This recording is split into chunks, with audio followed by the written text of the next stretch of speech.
Si Eli Pada était mort, l'église d'Eli Pada ne serait pas aujourd'hui en train de recevoir des révélations et des messages pour dire que leur papa revient bientôt. Si Eli Pada était mort, sa mère l'aurait senti dans son âme, sa mère qu'il a mis au monde. Son père l'aurait ressenti. Et même son église l'aurait ressenti. Il aurait au moins quelqu'un dans la famille d'Eli Pada. Parce qu'un mort, c'est un mort. On a oublié de le pleurer. Qui serait sorti pour pleurer. Pour dire, oh, notre frère est mort. Et nous serons tous en train de pleurer. Mais ce sont des gens qui se lèvent un matin comme ça. On ne sait pas quel démon qui les anime. D'autres viennent faire des directs. D'autres font des publications. Eli Pada est mort. Eli Pada est... On dirait que c'est leur souhait. On dirait que c'est leur souhait de voir ce monsieur mort. Mais il n'est pas mort. Et il ne mourra pas par vos déclarations. C'est vous qui mourrez. Mais lui, il est vivant. Le temps de sortir, d'apparaître, n'est pas encore arrivé. Mais ce temps viendra. Ce temps n'est pas loin. Tous ceux qui souhaitent qu'il meure, ou tous ceux qui ont souhaité sa mort, ou tous ceux qui sont en train de penser que ce monsieur est mort, vous vous trompez, ça va vous étonner. Je me lève ce matin, voilà quelqu'un qui a écrit ça. Voilà quelqu'un qui a écrit ça. Moi, je ne peux pas partager ce genre de choses, sinon j'allais vous envoyer ça sur mon truc. Mais je vais faire une capture d'écran, ou bien agrandir pour vous. Sinon, j'allais vous envoyer sur Facebook, mais je ne partage pas ce genre de bêtises, donc je ne peux pas vous envoyer ça sur Facebook. Voilà ce que la personne a écrit. La personne s'appelle Azirifis Boa. Ce n'est même pas son vrai nom. Azirifis Boa. Regardez. Et la personne écrit, Eli Pada a été assassiné. Prouvez-nous le contraire, bande de lâches. Vous voyez, ça c'est l'œuvre du diable.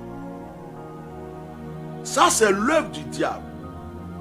C'est quelqu'un qui est poussé par le diable, envoyé par Lucifer, par le diable ou par certaines personnes pour fermer la bouche des gens, pour distraire les gens, pour mettre des culpabilités et des confusions dans l'esprit des gens.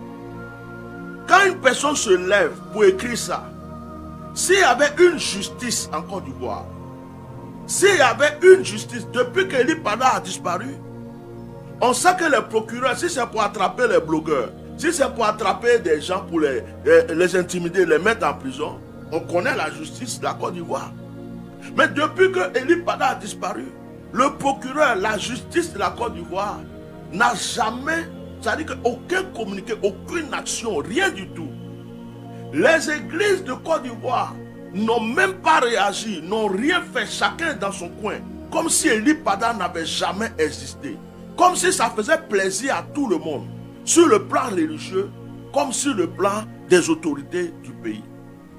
S'il y avait une justice en Côte d'Ivoire, de un, le monsieur qui s'appelle Aziz 47 ou 48, 49 ou bien 666, qui est venu sortir avant la disparition d'Eli Pada, pour dire qu'on ne verra plus Eli Pada, ce monsieur devrait être aux arrêts. On devrait lui poser des questions. Qu'est-ce qui l'a poussé à venir dire ce genre de choses? Ça n'a pas été fait. Ça n'a pas été fait. Tous les soi-disant pasteurs qui sont sortis pour expliquer ceci, il avait des conflits avec le gouvernement, il avait ceci, on l'a convoqué par là. On aurait dû les appeler pour leur demander où ils ont eu ces renseignements et sur quoi ils se basent pour dire ce genre de choses. La justice de la Côte d'Ivoire n'a rien fait. Et donc, n'importe qui, imagine quelqu'un se lève aujourd'hui. Et puis, le président Alassane n'est pas là. Il est peut-être allé en France, ou bien on dit qu'il est hospitalisé. Et puis, quelqu'un se lève, il écrit, Alassane Ouattara est mort. Pourtant, il n'est pas mort. Ou bien il écrit, telle autorité du pays est mort. Ou bien il n'est pas mort. Est-ce que la justice ivoirienne va laisser tomber? Non. Ils vont prendre la personne pour lui demander sur quoi il s'est basé pour dire que la personne est morte. On sait c'est quoi le problème. Et quelqu'un se lève Il écrit, Eli Pada a été assassiné. Bon, lui, il croit qu'il est en train de lutter pour une bonne cause. Mais ça, c'est une confusion qu'il met dans l'esprit de ceux qui défendent la cause d'Eli Pada, de ceux qui espèrent pour son retour, de ceux qui prient pour son retour, et de ceux même qui soutiennent l'église. Ceux qui sont en train de soutenir l'église à payer des factures. Ceux qui sont en train de soutenir l'église à se maintenir jusqu'à ce que leur père spirituel arrive. Quand vous faites des communiqués comme ça pour dire Eli Pada est mort, mais les gens qui étaient de bonne foi peuvent se décourager pour dire on ne peut plus soutenir. S'il n'est plus là, nous on n'a plus rien à faire dedans. S'il n'est plus là, nous on enlève notre main dans cette histoire. S'il est mort, on ne va pas continuer à aider. Donc ça c'est un plan satanique et c'est un plan diabolique. Quand vous voyez ces gens de communiquer, tant que le père d'Eli Pada, la mère d'Eli Pada et l'église d'Eli Pada ne sont pas sortis pour vous dire que Eli Pada est mort et enseveli, s'il vous plaît, quand vous voyez ces gens de publication des vidéos, même celui qui va se faire appeler grand prophète, qui va venir s'asseoir pour vous dire que Eli Pada est mort, considérez que c'est le diable qui l'a envoyé, considérez que c'est Satan qui l'anime, considérez que cette personne-là est possédée et en train de jouer, de faire une mission diabolique. Je ne sais pas si vous me suivez. Hein? En Côte d'Ivoire, on a des autorités. On n'entend pas John Robert. On n'entend pas d'autres qui se font appeler père. On n'entend pas le président des évêques. On n'entend pas les archibishops, les bishops. On n'entend pas le président de ceci, cela. Il y a des prophètes en Côte d'Ivoire. On dit un de vos collègues prophètes a disparu. On ne les entend pas, ils sont cachés jusqu'à aujourd'hui. Les églises ferment leur bouche. Les autorités ferment leur bouche. Si Dieu ne mettait pas certaines personnes comme nous à l'extérieur pour crier, on n'entendrait plus parler de cette personne. C'est pourquoi souvent quand on me persécute, quand ceux qui sont proches de lui ne me comprennent pas et puis me persécutent, ça me fait mal. Parce que j'ai pris ce sujet-là. Je ne le fais pas par hypocrisie. Je ne le fais pas parce que j'ai envie de me faire voir. Je ne le fais pas parce que je n'ai rien d'autre à faire. Mais c'est parce que c'est quelque chose qui me bouffe le corps, l'âme et l'esprit. C'est parce que je l'ai réellement pris comme un sujet important pour moi. Les gens ne peuvent pas comprendre que j'ai pris cette histoire d'Eli Pada comme un fardeau. Ma page Facebook a restreint. Et mes vues ont diminué. J'ai reçu des attaques. J'ai reçu des trucs. Mais j'avais quoi humainement dans cette histoire pour me lever? C'est parce que Dieu m'a mandaté. C'est parce que le Seigneur m'a dit, crie pour lui. Parle pour lui. Même si humainement, même j'ai fait des erreurs de foi. Même si humainement, peut-être même c'est arrivé que j'ai accusé des gens à tort. Même si humainement, c'est vrai que en parlant, j'ai blessé des gens. Mais c'est parce que je suis dans un combat. C'est parce que je suis dans une lutte. Tous ceux qui se sont sentis blessés devraient se dire en eux, le monsieur là ne fait pas exprès. C'est parce que le fardeau qu'il porte est lourd. C'est pas facile de porter. J'aimerais que quelqu'un soit à ma place pour porter ce fardeau. Pour porter le fardeau d'un inconnu. Pour porter le fardeau de quelqu'un que tu n'as jamais vu. Porter le fardeau de quelqu'un que tu n'as jamais touché. Porter le fardeau de quelqu'un avec qui tu n'avais aucun contact. Et d'un coup comme ça, ça devient ton fardeau. Tu dors, tu penses. Tu manges, tu penses. Tu pries, tu penses. Ça pèse. Tu veux passer à autre chose. Tu ne peux pas passer. C'est comme si tu es condamné et obligé de parler de cette personne. De fois, tu sens sa présence à côté de toi. Tu t'attristes à cause de lui. J'aimerais que quelqu'un vive ça à ma place. Donc quand souvent les proches d'Eli Pada, certains proches ou soi-disant proches, me font la misère ou m'attaquent, ça me fait mal. Et je prie pour eux parce que je sais que le Seigneur peut les frapper pour ça. Parce que Dieu seul sait que c'est lui qui m'a mis dedans. Alors, Je ne suis pas venu pleurer devant vous. Ce n'est pas moi qui ai disparu. Je suis venu vous dire, s'il vous plaît, vous qui soutenez l'église d'Eli Pada, continuez à le soutenir. Quand vous voyez ce genre de trucs, vous voyez ça, vous dites que Eli Pada a été assassiné, Eli Pada est mort, n'allez même pas, ça là, ne partagez pas, que ça ne vous intéresse même pas, supprimez, même si vous voulez bloquer la personne qui a fait ça, parce que Eli Pada n'est pas mort. Je vais continuer. Il y a des gens qui pensent que on a peur. Moi, je suis serviteur de Dieu. Ça fait plus de 30 ans. C'est gentillesse-là qui a fait même je suis assis comme ça ici. Alors qu'il y a d'autres petits qui viennent de commencer. Ils sont sur des milliards, des milliards, des ceci. Parce que mon cœur, là, c'est trop bon. Donc, les gens pensent que lui, là, il t'a jamais donné de l'eau à boire. Il est assis chez lui. Il a l'argent pour chercher femme. Il a l'argent pour nourrir sa femme. Il a l'argent pour aller chercher les petites filles pour boire dans les maquis et dans les bars. Quand il vient vers un homme de Dieu, on va lui dire, on ne vient pas vers un homme de Dieu les mains vides, ça lui fait mal. Un sorcier comme ça te fait mal pourquoi? Tu crois que c'est l'air que je bois? Quand tu me vois propre comme ça, là, tu crois que y a les anges viennent me laver, m'habiller, et puis déposer l'argent dans ma maison et puis partir? La Bible dit à la sueur de son front.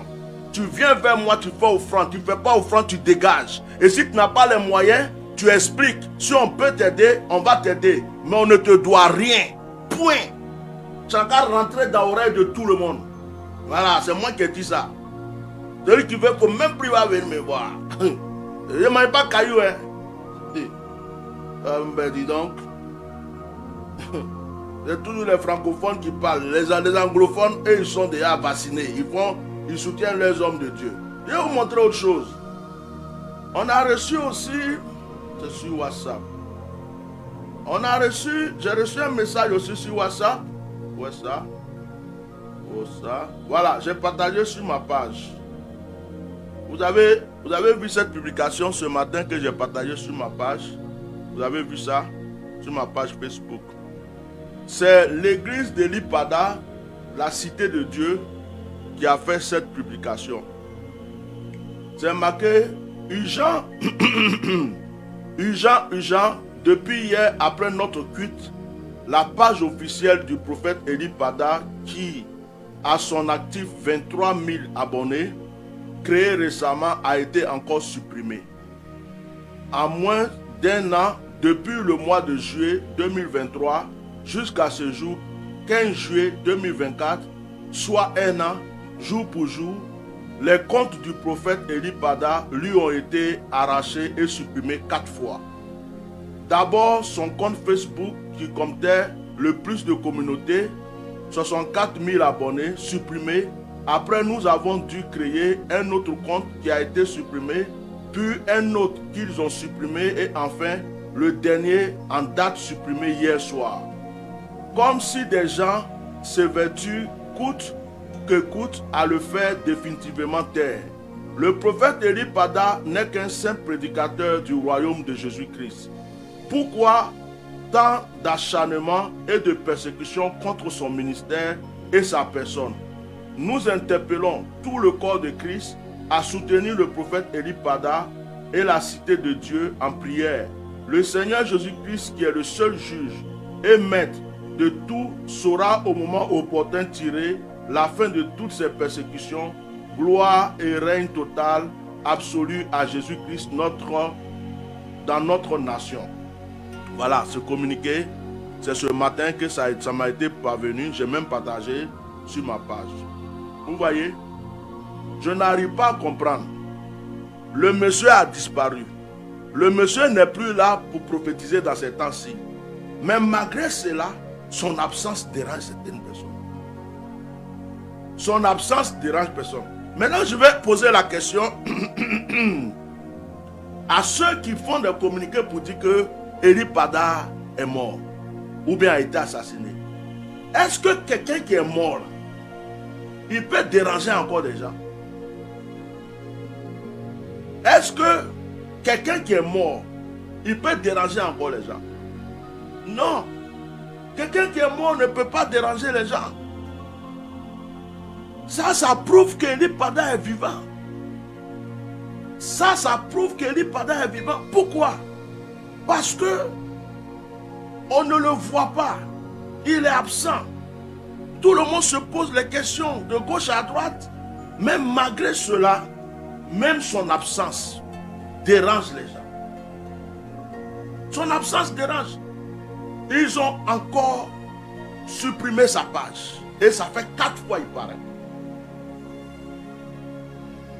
Je pense que c'est parce que l'église, souvent, publie des vidéos, des prophéties d'Eli Pada qui s'accomplissent actuellement. Eli Pada avait fait des directs sur l'AES, des prophéties sur l'AES, sur le Burkina, tout ça. Donc, comme les choses sont d'actualité, et certainement que l'église d'Eli Pada fait peut-être des montages pour repartager les révélations et les prophéties que leur papa avait eues, qui sont en train de s'accomplir. Il y a certaines personnes qui sont quelque part, qui disent, même quand le monsieur là n'est pas là, il nous dérange comme ça encore. Il n'est pas là, mais ces prophéties là continuent à circuler. Et donc, comme ils ont des grands moyens, ils font tout pour faire signaler les pages, faire des trucs pour arracher les. Combien de fois les gens ont voulu supprimer ma page?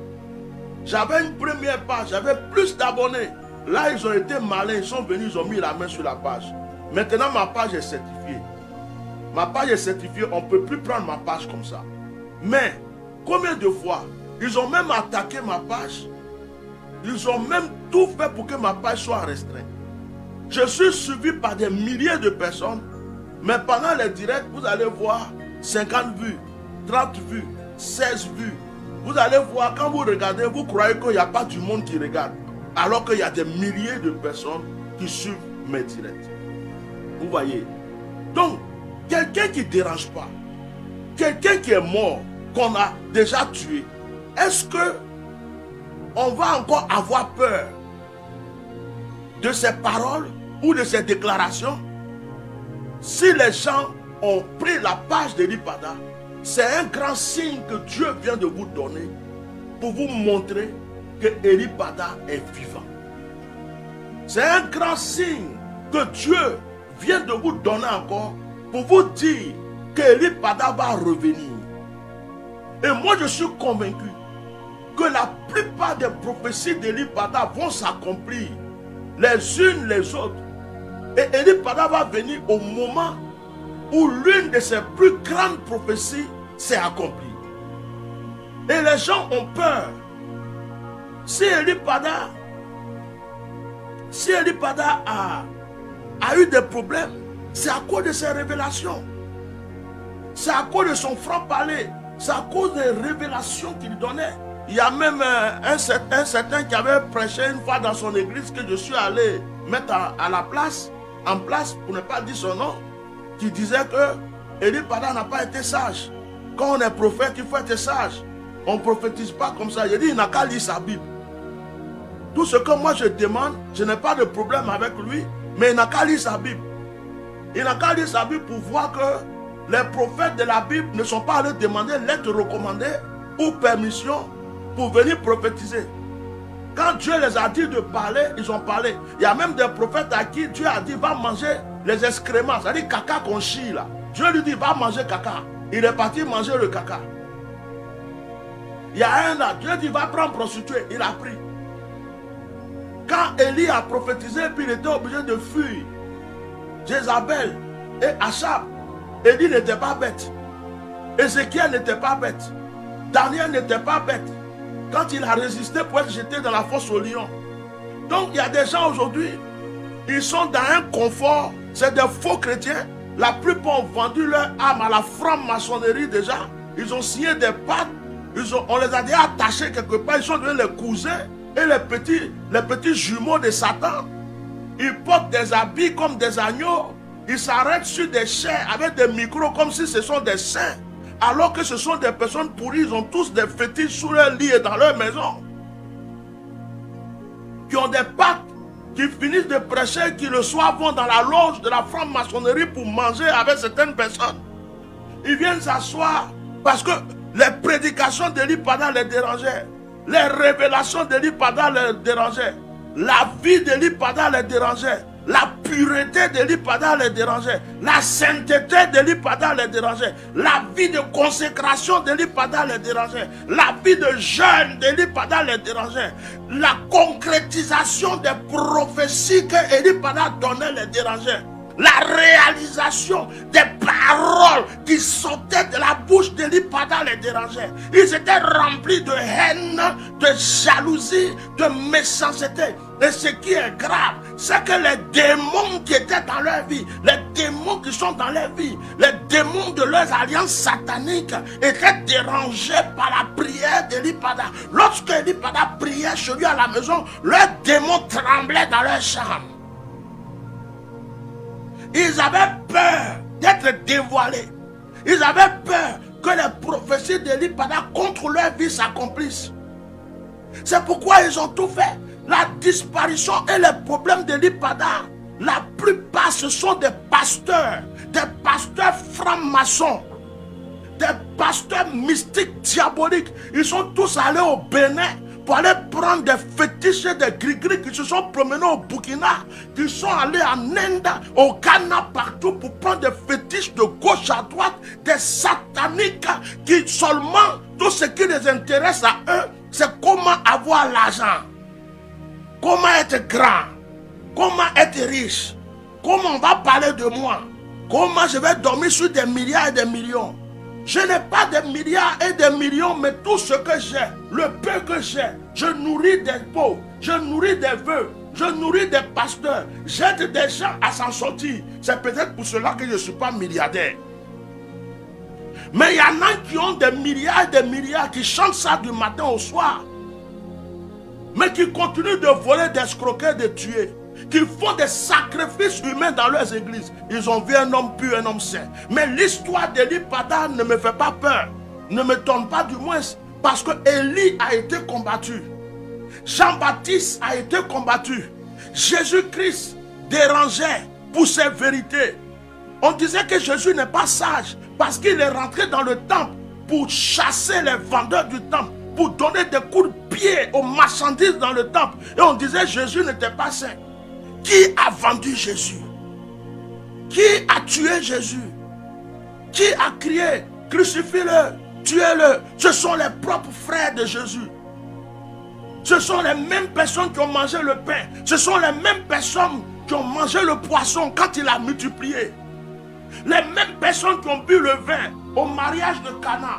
Ce sont ces personnes qui ont dit crucifie-le, crucifie-le, crucifie-le et crucifie-le. Alors, Jésus dit si c'est arrivé au bois frais, ce n'est pas au bois sec que ça ne va pas arriver. Si ça m'est arrivé à moi, Jésus, ce n'est pas à vous. Un vrai prophète sur cette terre est persécuté parce que cette terre est dominée par Satan. Un vrai serviteur de Dieu. Si vous voyez un homme de Dieu qui vit tellement à l'aise, tout le monde l'aime, tout le monde l'acclame, les païens l'aiment, les sorciers l'aiment, les brouteurs l'aiment, les artistes l'aiment, les prostituées l'aiment, les musulmans l'aiment. Il n'a de problème avec personne. Tout le monde l'aime. Si vous voyez un homme de Dieu qui applaudit du matin au soir et que tout le monde aime, c'est le signe pour vous prouver qu'il a fait une alliance avec Satan.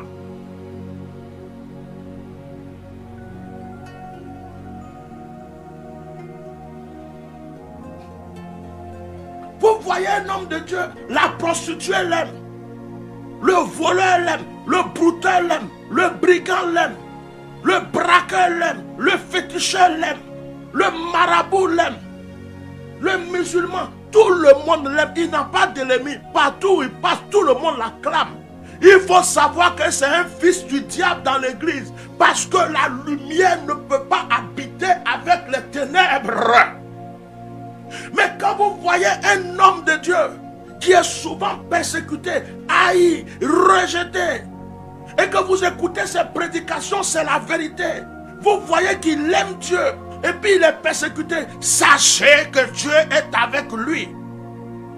Le Seigneur est avec Élie Pada.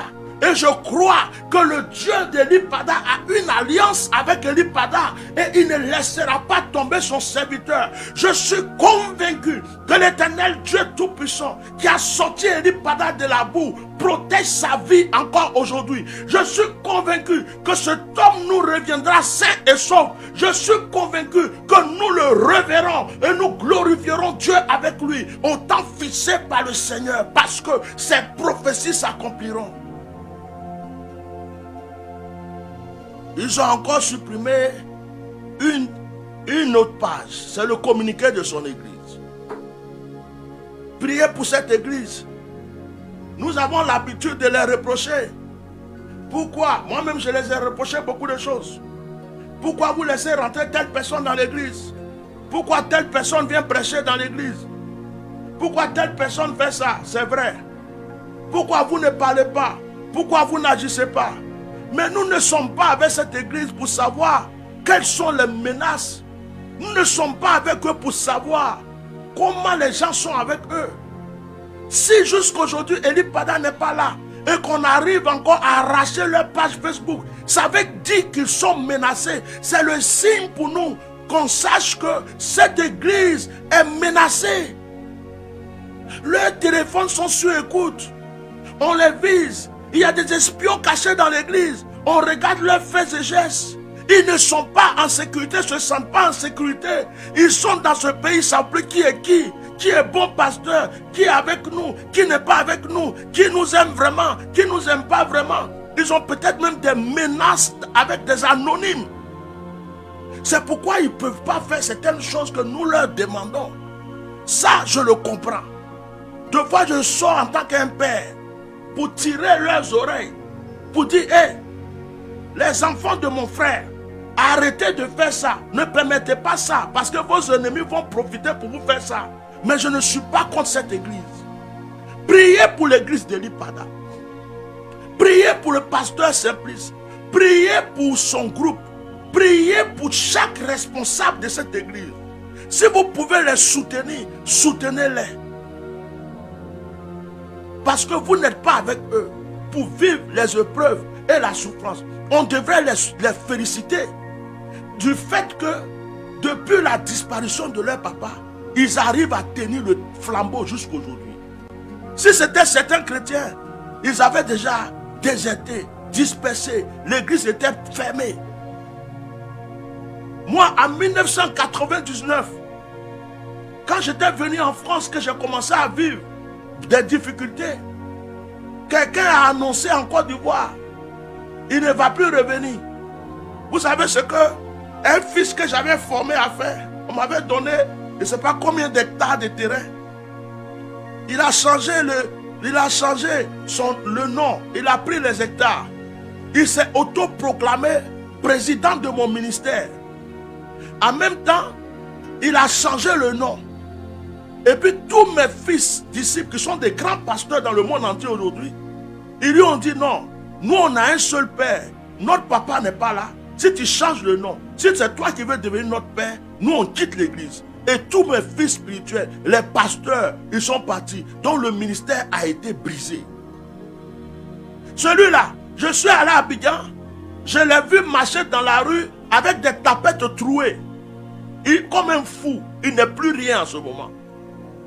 Celui qui avait détruit ce ministère et qui avait pris tout ce que j'avais et qui avait dit aux gens, il ne va plus revenir.